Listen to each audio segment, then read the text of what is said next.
आज हम लोग पढ़ने वाले हैं द सोलर सिस्टम के बारे में, जो कि है ज्योग्राफी का चैप्टर 1, जिसका नाम है the earth in the solar system, जिसमें हम लोगों ने इससे पहले इंट्रोडक्शन पढ़ चुका है। अब द सोलर सिस्टम की बारी है।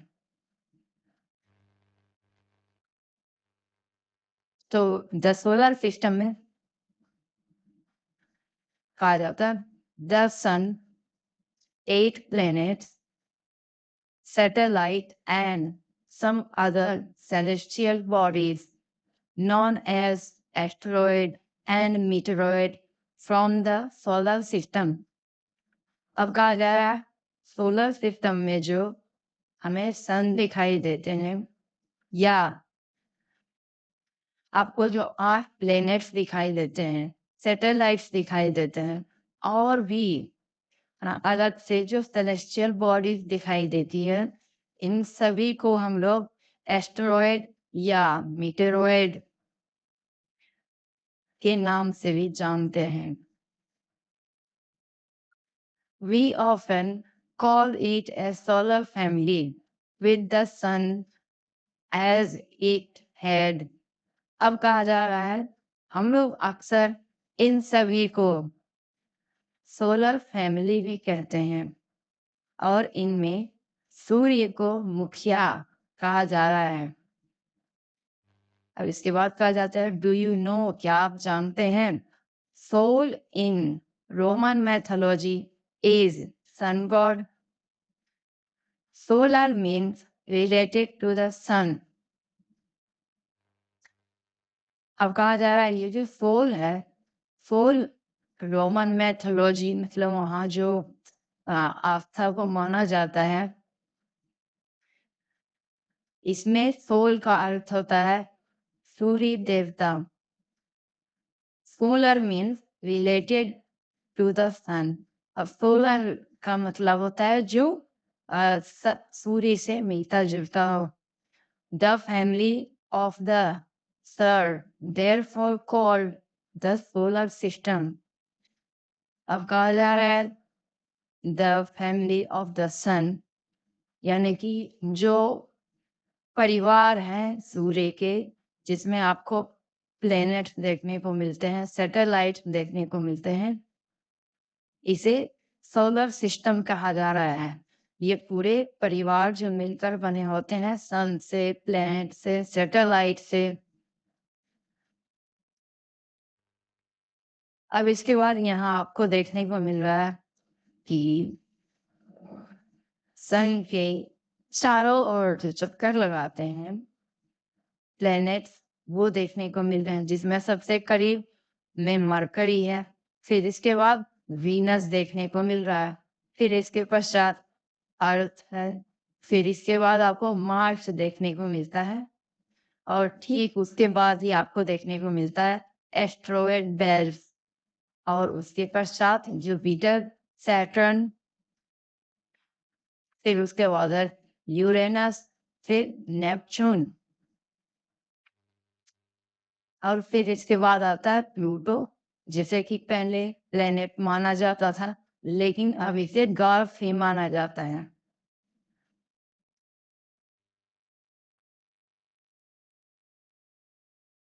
अब आगे बढ़ते हैं।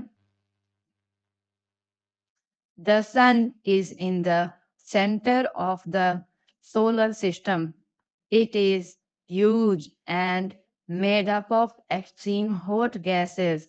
अब कहा जा रहा है ये जो आपको सोलर सिस्टम देखने को मिला, इसमें सेंटर में यानी केंद्र में आपको सूर्य देखने को मिलते हैं इस सोलर सिस्टम में, जो कि बहुत ज्यादा बड़े होते हैं, और यह बने होते हैं बहुत सारे गैसेस से, जिसके कारण ये काफी ज्यादा गर्म होता है। It provides the cooling force that bind the solar system। अब कहा जा रहा है ये जो आपको सन देखने को मिलता है, इसके अंदर कूलिंग फोर्स है। कूलिंग मतलब खींचने की शक्ति है उसके पास, जो कि ये पूरे सोलर सिस्टम को बैलेंस में बना करके रखता है। The sun is the ultimate source of heat and light for the solar system. अब कहा जा रहा है ये जो सन है ये बहुत बड़ा सोर्स होता है हीट और लाइट का। इसी के कारण आपको पूरे सोलर सिस्टम में जो प्लैनेट्स देखने को मिलते हैं यहाँ हीट पहुंचती है और लाइट पहुंचती है। But that tremendous heat is not felt so much by us because despite being our nearest star, it is far away from us. अब कहा जाता है कि जब सन भी जो हमारा सन है वो भी एक स्टार ही है और रात के समय में जो हमें रात्रि के समय में टिमटिमाता हुआ जो स्टार देखने को मिलता है वो भी स्टार है। अब ये दोनों में से हमें सन की जो हीट है वो तो फील होती है लेकिन जो स्टार है उसकी हीट हमें फील नहीं होती है। तो इसका कहा जा रहा है इसका कारण यही है कि जो सन है ये हमारा नियरेस्ट स्टार है, सबसे नजदीकी स्टार सन है जिसके कारण इसकी जो हीट है वो हमें फील होती है, वो पृथ्वी को फील होती है। और बाकी सभी जो आप स्टार्स देखते हैं वो सभी अर्थ से काफी ज्यादा दूर है। नेक्स्ट है the sun is about 150 million kilometre away from the earth. अब कहा जा रहा है जो सूर्य है वो 150 मिलियन दूर 150 मिलियन किलोमीटर दूर है पृथ्वी से।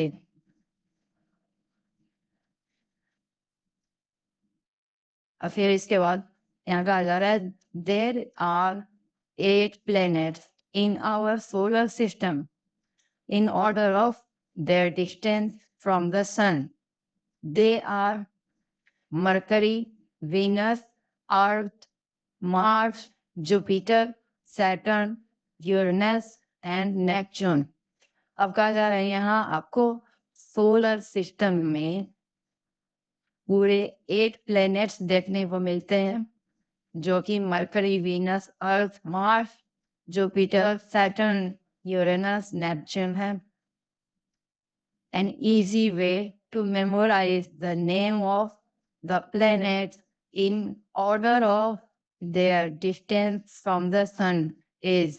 अब कहा जा रहा है जो सबसे आसान तरीका है इनके नाम को याद रखने का जो कि दूरी के मुताबिक हो तो उसका सबसे आसान तरीका यह है कि इस स्टेटमेंट को ये जो दिया हुआ है my very excellent mom just served us noodles. अब इसमें आपको देखने को मिलेगा माई, माई का जो पहला लेटर है एम, एम का मतलब हमें मरकरी देखने को मिल रहा है।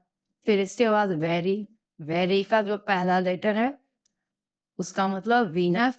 एक्सीलेंस, एक्सीलेंस का पहला लेटर जो ई होता है ई से अर्थ। फिर इसके बाद मॉम, मॉम का पहला लेटर जो है एम, एम से होगा मार्च। फिर इसके बाद जस्ट, जस्ट के जे से जुपिटर। फिर सर्व, सर्व के एस से सैटर्न। फिर अस, अस के यू से यूरेनस और नूडल्स, नूडल्स के एन से Neptune.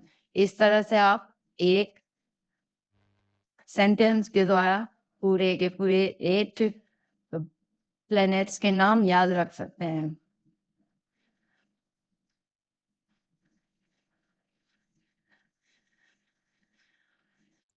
It is all the 8 planets of the solar system move around the sun in fixed path। अब कहा जा रहा है ये जो सभी प्लैनेट्स हैं, 8 जो प्लैनेट्स हैं ये एक फिक्स पथ होते हैं, इनके फिक्स रास्ते होते हैं, उसी पर यह सन की चारों ओर परिक्रमा लगाते हैं।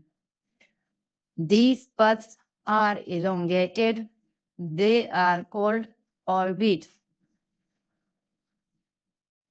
अब कहा जा रहा है ये जो रास्ता होता है ये काफी ज्यादा लंबा होता है और इसे हम लोग ऑर्बिट कहते हैं। Mercury is the nearest to the sun.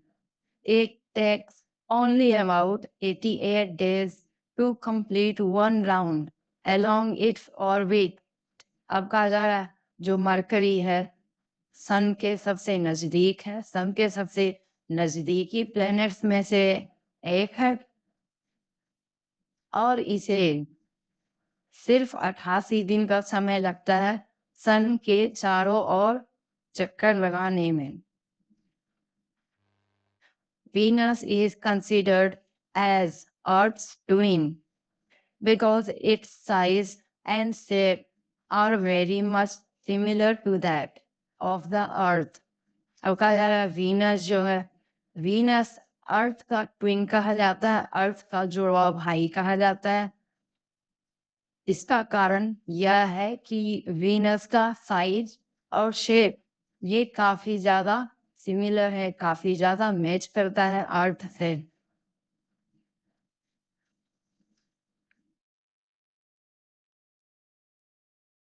और यहाँ जैसे कि आपको देखने को मिल रहा सभी प्लेनेट जो है अपने अपने फिक्स पाथ जो ऑर्बिट है उनकी उस पर चलते हैं और पृथ्वी की परिक्रमा लगाते हैं।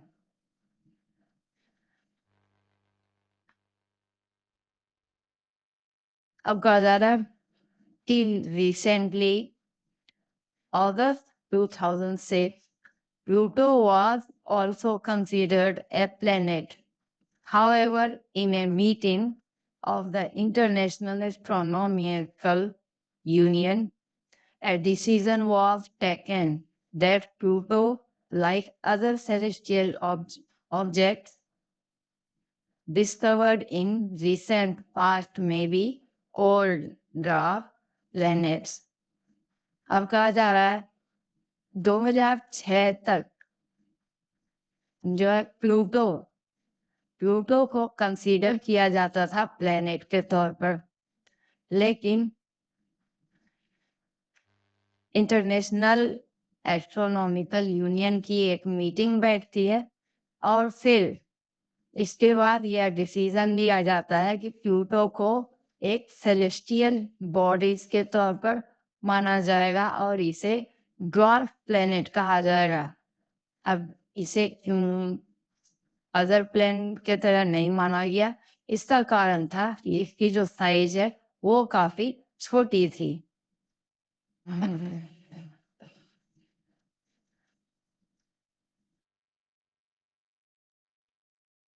जैसा कि आपको यहाँ पर प्लूटो जैसा कि इसमें आपको देखने को मिल रहा है नेपच्यून के बाद प्लूटो बहुत ही छोटा सा एक प्लेनेट है, तो इसे बाद में चल करके 2006 तक इसे प्लेनेट माना जाता था, लेकिन फिर इसके बाद इसे ड्वार्फ प्लेनेट कहा जाने लगा।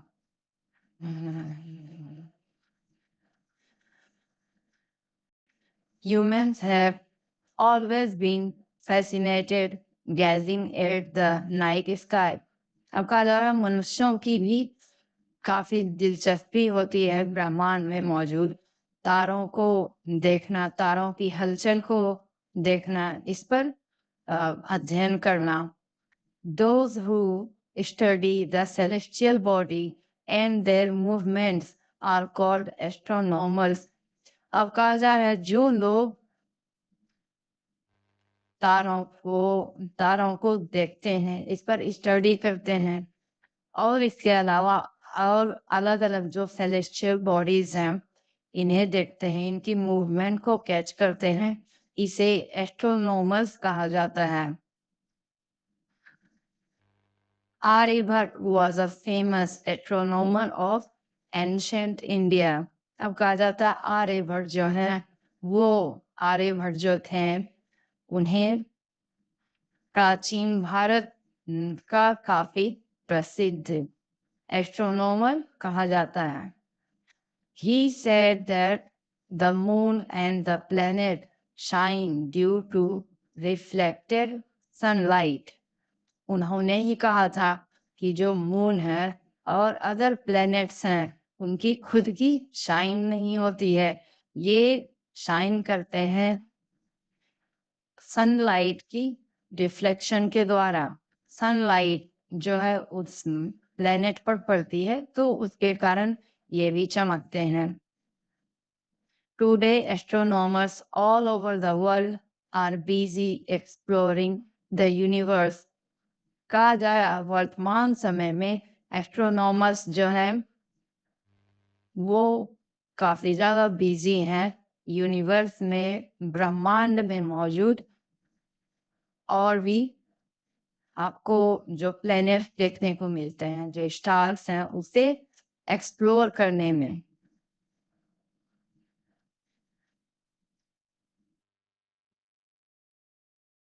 अब पृथ्वी के बारे में कुछ फैक्ट्स हैं, जैसे the earth is the third nearest planet to the sun. अब कहा जा रहा पृथ्वी जो है वो तीसरा नियरेस्ट प्लैनेट है, तीसरा सबसे नजदीकी प्लैनेट है सूर्य का। In size it is the fifth largest planet. इसकी अगर साइज की बात करें तो ये पांचवा सबसे बड़ा प्लैनेट है। It is slightly flattened at the pole। अब कहा जा रहा है कि ये पृथ्वी जो है, ये पृथ्वी के जो दो पोल हैं, नॉर्थ पोल और साउथ पोल, यहाँ पर आपको थोड़ा फ्लैट देखने को मिलता है, यानी कि पृथ्वी पूरी तरह से गोल भी नहीं है। नॉर्थ पोल और साउथ पोल में आपको थोड़ा सा फ्लैट सरफेस देखने को मिलता है। That is why its shape is described as a geoid. Geoid mean an earth-like shape। अब कहा जा रहा है यही कारण है कि इसकी जो शेप है इसे एक नया नाम दिया गया है जिसे जियोइड कहते हैं। जियोइड का अर्थ होता है पृथ्वी के जैसा आकार।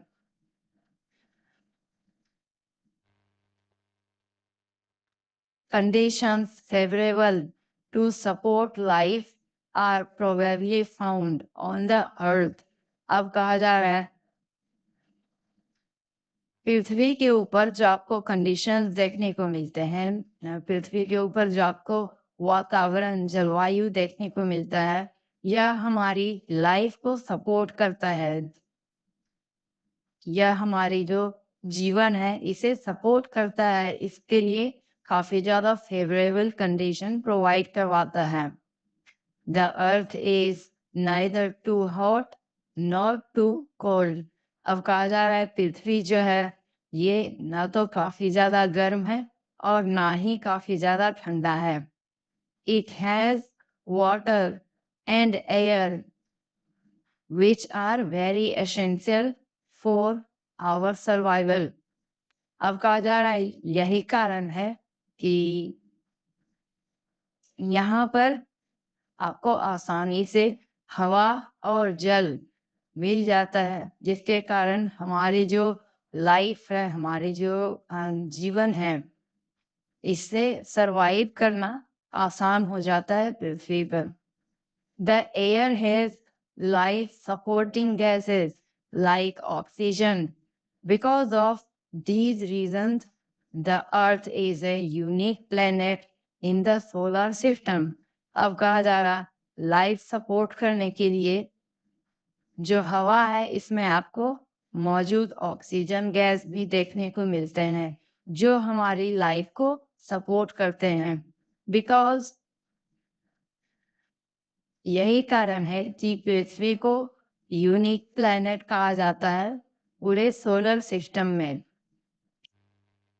From the outer space, the earth appears blue because its two-third surface is covered by water।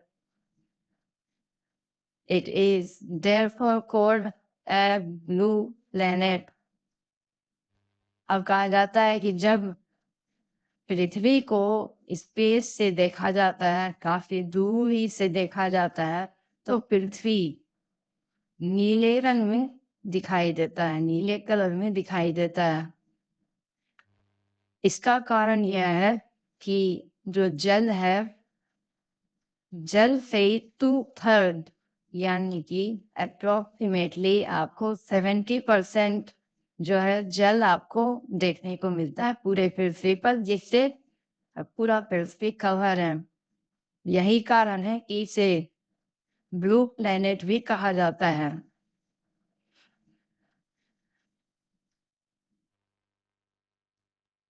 Word origin. Many words used in a language may have been taken from some other language.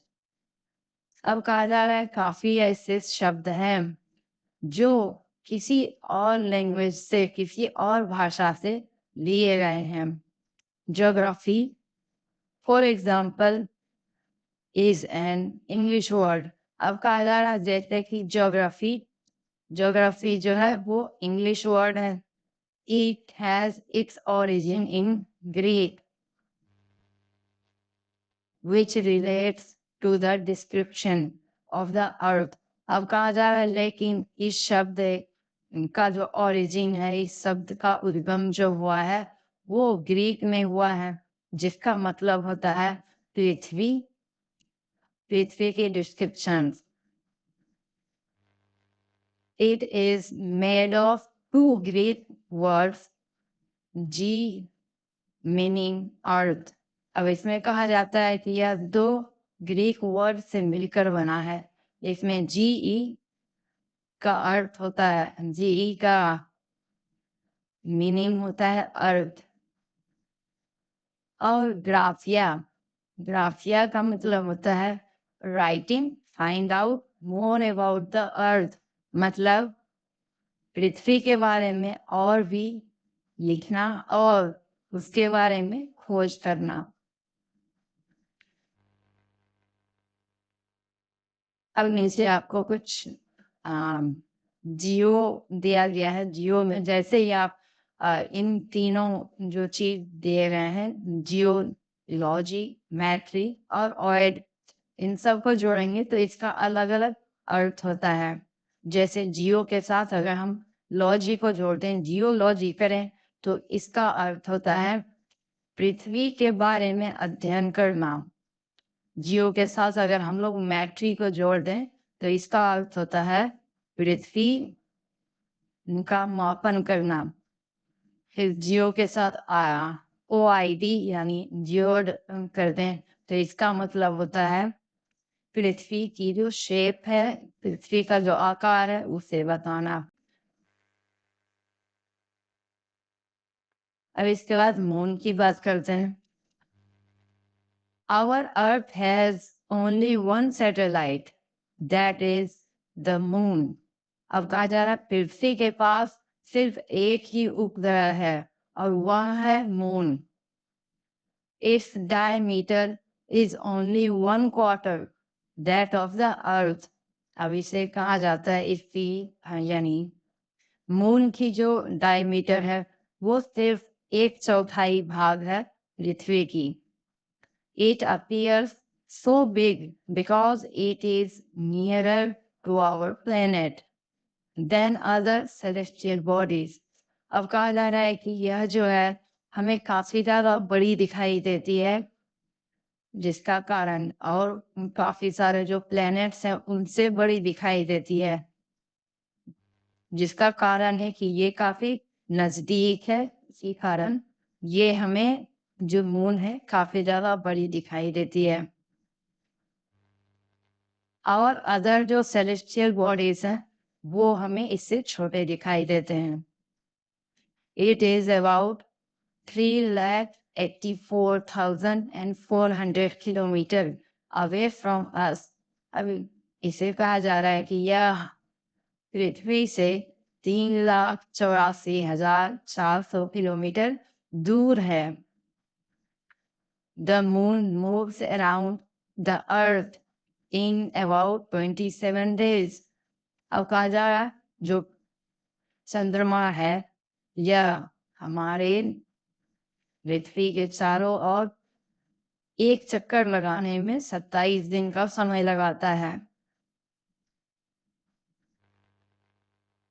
ये जिस प्रकार आपको देखने को मिल रहा है, ये चक्कर लगाने में इसे 27 डेज लग जाते हैं।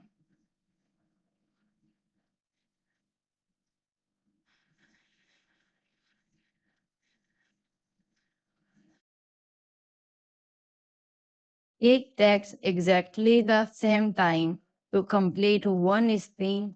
As a result, only one side of moon is visible to us on the earth. अब कहा जा रहा है कि ठीक इतना ही समय, मतलब ठीक 27 दिन का ही समय लगता है इनको पृथ्वी पर घूमने में।